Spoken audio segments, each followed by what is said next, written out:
Good evening, this is the Oscar expert here with Brother Bro. It's time to review Cruella. This is the Disney origin story of the character Cruella de Vil from 100 Dalmatians, starring Emma Stone as a younger version of this character. And it's actually directed by Craig Gillespie, who did I, Tonya and Lars and the Real Girl. And I, Tonya, we really like that film. And normally we wouldn't be too interested in a Disney remake or any of these live action stuff that Disney's doing, but this one just had the talent to make me curious and want to check it out. Kind of like The Joker, this is a film that is in most ways original, except for the fact that it has to tie in the background of a certain character to a story that exists, but it does feel like it creates a very original world. It actually feels like it fits more comfortably into like a period film. There's no like fantasy elements really. Like I don't know how her dress like does that, but other than that, it's supposed to be very grounded in the real world. I thought the look of the film overall, it was like very stylish. It did feel like it was original, that there was some real talent here, like trying to make something new. And overall, like I really enjoyed the film a lot more than I thought I was going to. It is a strange movie. Like just the fact that they had to base it on this certain character.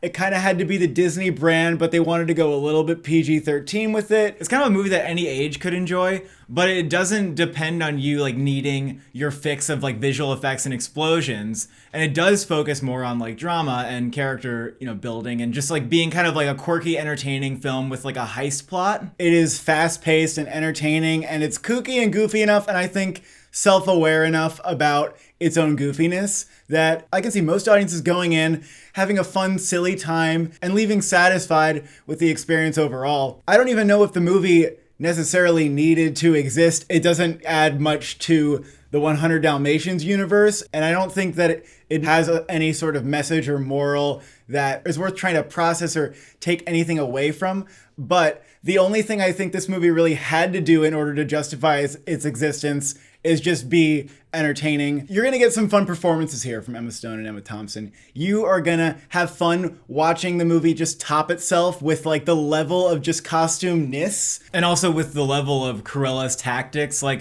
think the middle part is actually the most fun of the movie, when Cruella is like coming up with all these fashion things and like ways to disrupt like this establishment. And in the middle, it's like this really fun heist film. And that's actually the peak of sort of my enjoyment. And there's a lot of like great gags with the little puppy in it, which I just can't resist. There were some moments that made me do, a little bit of a chuckle to myself. And I agree, the movie doesn't have ambitions to like teach a lesson, but I actually think it's kind of refreshing for a Disney film because they often feel like it's their duty to, instill or impart some sort of lesson on the audience. Emma Stone actually has some moments that I think are some of the best acting in her career.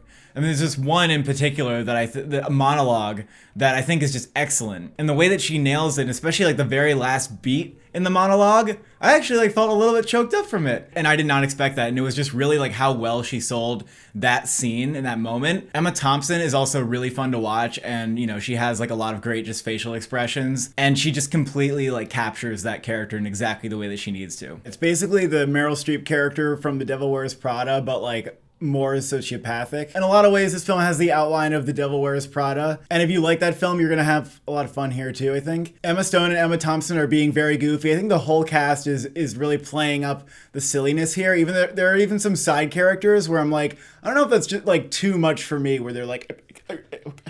I like that, it's fine. I do think that the costumes here are Oscar worthy. There has to be some Great Gatsby shit that comes out that would have to surpass this to a win at the Academy Awards. If anything could do it, it could be Gucci this year, because that movie is also centered around costumes. But yeah, the costumes here are just fucking fantastic. They actually make the movie really fun. And I also think the art direction is worthy of a nomination. This is not a fantasy film. It's really just a period that they made look like so immaculate. And I felt very immersed in general with this film. I think the hair and makeup will also probably go along with costumes to an Oscar nomination, just because they feel very tied together in this film. What is going to beat this for costumes? I mean, you might be saying, oh, there's so many period films that are like more best picture-y, but still, like just the size of the costumes. Yeah. Like one of the costumes is literally like enormous. But also the scope of the film's costumes, like how many costumes they had to come up with and how many of them were actually like very original or drew inspiration from like so many different parts of fashion and gave her like this unique look and personality that transformed as the film went on. I was in awe of the costumes. I was like, I don't know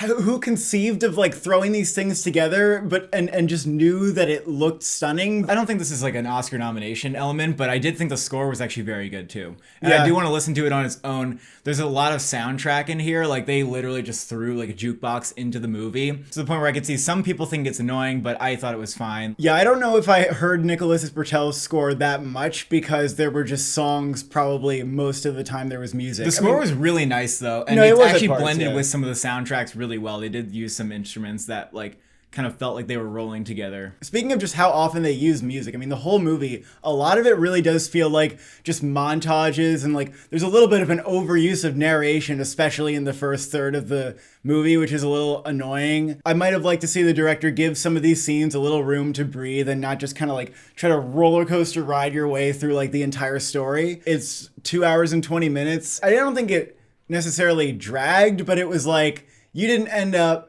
telling a story that felt like you needed that much time to tell it. There was just a lot of story. It wasn't all important story. And I actually think up until like the third act, I didn't feel it drag. And then by the time the third act came around, I was a little bit ready for it to wrap up because it was pretty certain where the direction that this was going to go in. But it's definitely a brisk pace, and I didn't feel that bored. If you're not enjoying the film, you're gonna fucking hate that about it, but I was really enjoying it. I do have a nitpick, which is that Cruella de Vil at the end of this film is not really the same character that she is in 101 Dalmatians. There's obviously a good reason for that because the level of like villain that Cruella de Vil is in the original film, they assume that that would be asking too much of the audience to empathize with a character that becomes that level of evil. And you know what? I don't know if I totally like agree with the fact that that would be too much of a leap for us to do. There was definitely an angle from the point of Emma Stone's monologue that I was talking about, where it did seem like she was going